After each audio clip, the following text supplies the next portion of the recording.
Nouns are used to identify any class of people, places, or things. And in Spanish, nouns are quite different than English.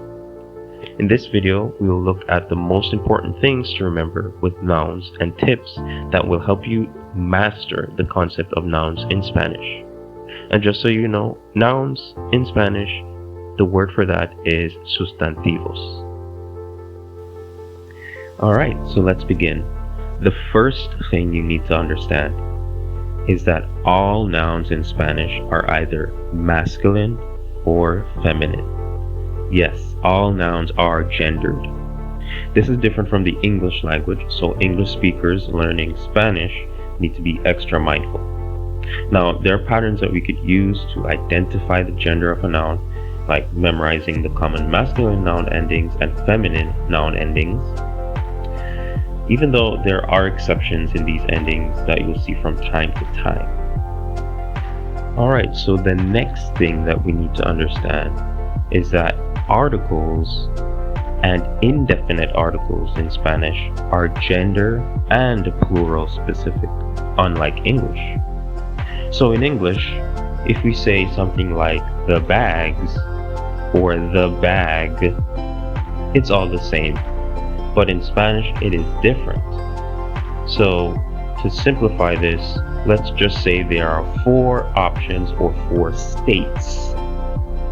So we have the masculine singular, masculine plural, feminine singular, and feminine plural.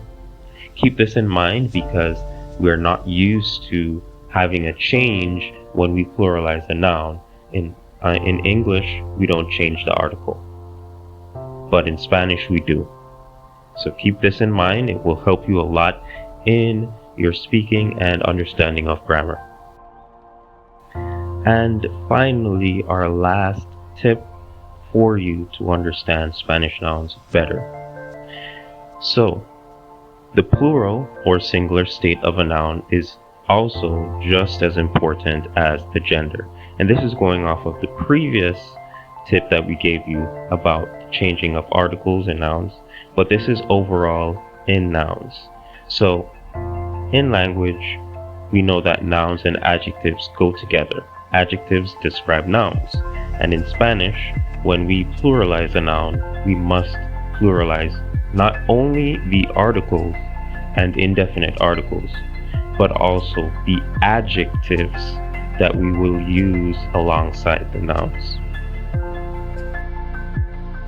Alright, so that is it. Thank you so much for watching the video. There are actually 2 free lesson presentations on nouns in the pinned comments. You can go and check that out. And I hope that these tips helped you and you can subscribe for more videos like this.